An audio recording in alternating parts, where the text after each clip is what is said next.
Selamat datang di channel Cahaya Hati bersama saya Sugianto Sulaiman.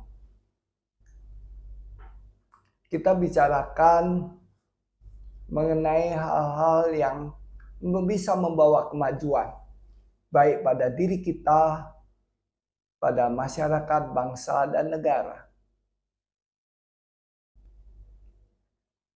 Salah satu sorotan yang menjadi heboh sekarang ini adalah baik pada tingkat regional maupun internasional, ialah mengenai adanya perdamaian di Timur Tengah, di Gaza tepatnya. Kita lihat bagaimana masyarakat Gaza menyambut gembira atas berhasilnya perdamaian yang dilakukan antara Hamas dan Israel yang dimontori oleh pemerintah Qatar, Mesir, dan beberapa negara lain. Tentu kita juga bergembira mendengarkan adanya berita perdamaian ini. Perang antara Hamas dan Israel yang berlangsung di jalur Gaza dan negara-negara sekitarnya, misalnya Lebanon, Yaman, dan seterusnya itu.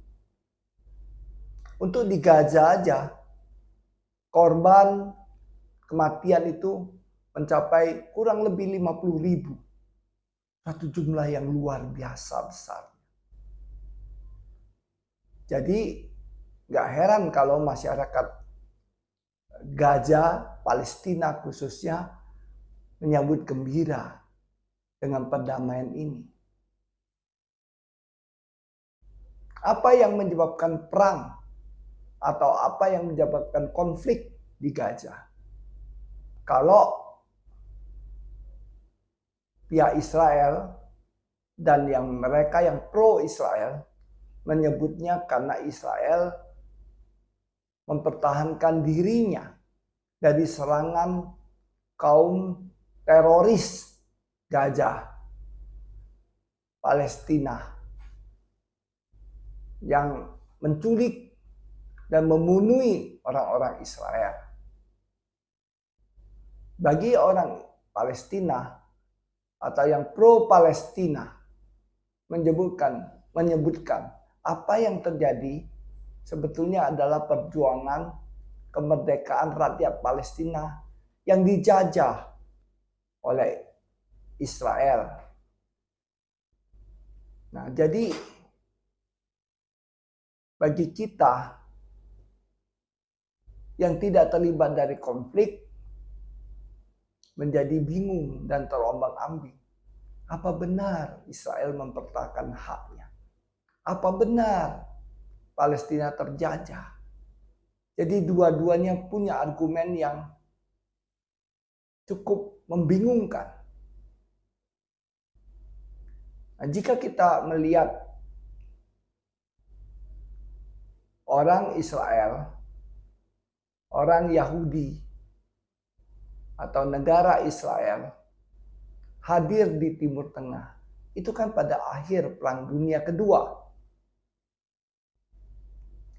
Disponsori Inggris.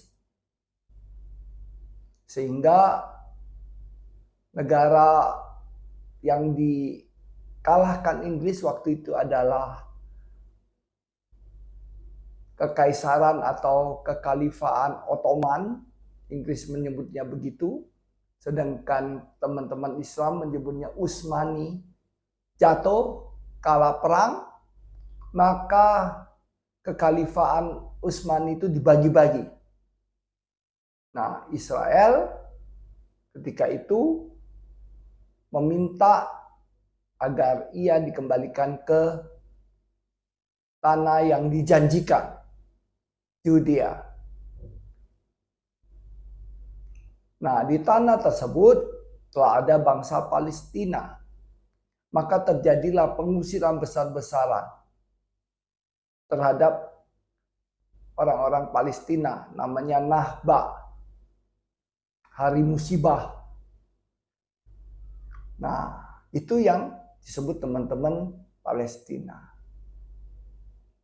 Nah, perkara Israel dan Palestina ini menjadi lebih rumit karena orang-orang Israel atau orang-orang Yahudi didukung oleh para pemenang Perang Dunia Kedua, khususnya Amerika Serikat. Nah, bagaimana orang Amerika mendukung mereka? Kenapa orang Amerika harus mendukung Israel? Ya bagaimana tidak? Orang-orang Israel ini menguasai bukan hanya perekonomian, tapi juga teknologi orang-orang Amerika. Jadi 100 bank terbesar di Amerika, 88% dikuasai orang-orang Yahudi. Demikian juga dengan Silicon Valley, lembah Silikon di Amerika. Itu hampir 70-80% adalah orang-orang keturunan Yahudi. Dengan demikian, mereka tidak hanya menguasai keuangan, tapi juga teknologi. Akibatnya, setiap pemimpin Gedung Putih, pemimpin eksekutif, legislatif, yudikatif di Amerika itu harus membela atau menjaga kepentingan orang-orang Israel. Bagi Amerika, Israel adalah segala-galanya. Mereka akan mengeluarkan sebanyak mungkin uang, senjata, dan hak-hak lainnya yang dipunyai Amerika. Setiap bicara masalah Israel, pas di Dewan Keamanan PBB, pasti Amerika akan menjatuhkan veto jika resolusi yang diajukan dianggap merugikan Israel. Nah, begitulah usaha ini menjadi begitu rumit karena Amerika membela kepentingan Israel. Sampai berapa lama Amerika akan membela kepentingan Israel? Kita juga tidak tahu. Sepanjang pemerintah Amerika bisa mempertahankan kepentingannya di dunia, mempertahankan supremasinya di dunia, maka sepanjang itu pula bangsa Israel akan mendapat pembelaan, akan mendapat perlindungan dari Amerika. Apakah itu adil? Apakah itu benar? Tidak ada kata adil, tidak ada kata benar di dalam kancah politik internasional. Yang ada ialah kepentingan. Kenapa orang Amerika punya kepentingan yang begitu besar dengan orang Israel? Karena sebagaimana yang tadi disampaikan, mereka adalah sumber keuangan, sumber teknologi bagi bangsa Amerika. Dari mana teknologi dan keuangan orang Israel ini atau lobby Yahudi ini begitu kuat di Amerika? Ya kalau kita melihat sejarahnya, setelah atau pada saat Perang Dunia Kedua, orang-orang Yahudi di Eropa itu kan dibunuh oleh Hitler di kamar gas. Tragedi Holocaust yang luar biasa. Hampir berapa juta, 3 juta atau lebih orang Yahudi mati di Eropa.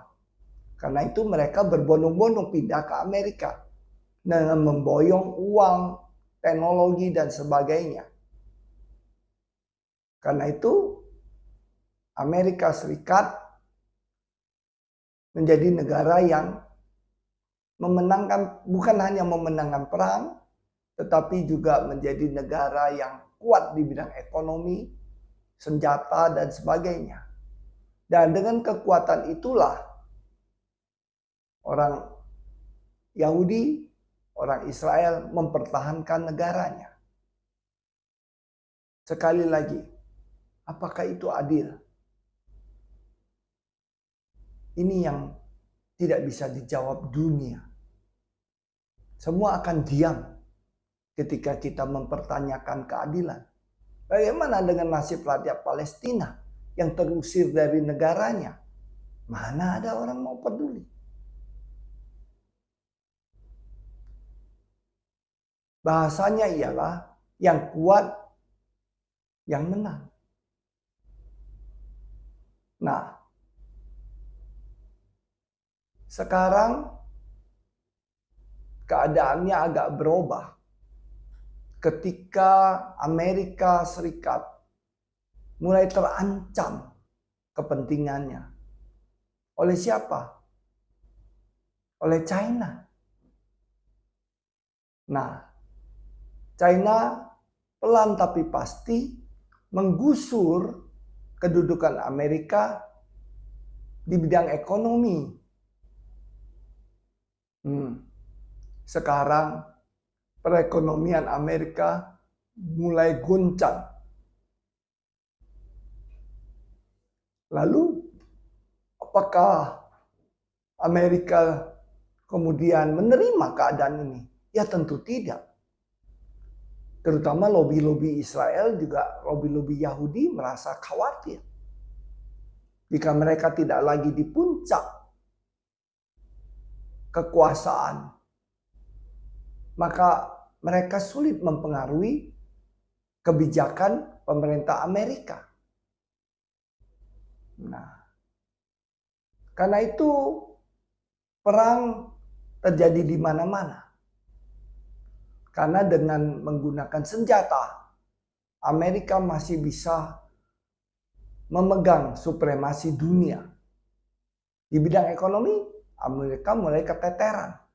Produknya agak sulit dijual. Mobil, misalnya mobil Amerika, kalah dengan mobil-mobil Jepang, mobil-mobil Eropa, sekarang mobil-mobil China. Nah, mulai barang-barang industri Amerika kurang laku. Bahkan kalau kita lihat perkembangan teknologi di China misalnya, perkembangan kota dan sebagainya, itu sudah melampaui Amerika. Nah, inilah yang menjadi kekhawatiran Amerika. Mereka tidak mau bergusur atau tergusur oleh kepentingan negara lain. Nah, di situ berperan juga lobi-lobi Israel, lobi-lobi Yahudi. Nah, bahkan ketika nanti Donald Trump tanggal 20 Januari ini naik sebagai presiden Amerika, tepatnya besok, maka Donald Trump akan lebih keras lagi mempertahankan kepentingan lobi Yahudi ini. Nah, apakah Amerika bisa terus bertahan? Ini yang nanti harus kita buktikan. Ketika Perang Dingin, Amerika berhasil menghancur leburkan, mengalahkan Uni Soviet waktu itu sebagai pesaingnya. Nah, apakah sekarang ketika terjadi proxy war ini, Amerika juga mampu mempertahankan legitimasinya? Ini yang harus dibuktikan. Ini yang kita perlu lihat Tetapi yang pasti ialah secara ekonomi Amerika mulai goncang. Amerika mulai kalah. Amerika mulai keteteran. Jadi, jika Amerika mulai goncang, tentu lobi Yahudi juga khawatir. Karena begitu Amerika tidak bisa mempertahankan kepentingan orang Yahudi, orang Israel, maka negara itu akan ambruk. Dia dikepung oleh berbagai kepentingan negara-negara Arab. Nah, ini yang penting kita sadari. Bahwa di dunia ini tidak ada bahasa keadilan dan kebenaran, itu tidak ada. Yang ada bahasa kepentingan. Siapa yang berkepentingan? Nah, jadi teman-teman cahaya hati, kita harus pandai-pandai menilai. Kita sebagai bangsa Indonesia, kita sebagai negara-negara ASEAN harus dapat menilai di mana kedudukan kita. Karena kalau kita gagal, kita terjebak, maka kehancuran yang akan terjadi. Semoga Presiden Prabowo yang memang jago dalam masalah-masalah internasional ini berhasil mempertahankan kepentingan Indonesia. Semoga pula ASEAN berhasil mempertahankan kepentingan negara-negara Asia Tenggara. Sehingga kita terhindar dari konflik yang berkepanjangan antara Amerika Serikat dengan China. Demikian dari saya, Sugianto Sulaiman. Jika Anda suka dengan channel ini, silakan subscribe, bunyikan lonceng, dan share. Terima kasih.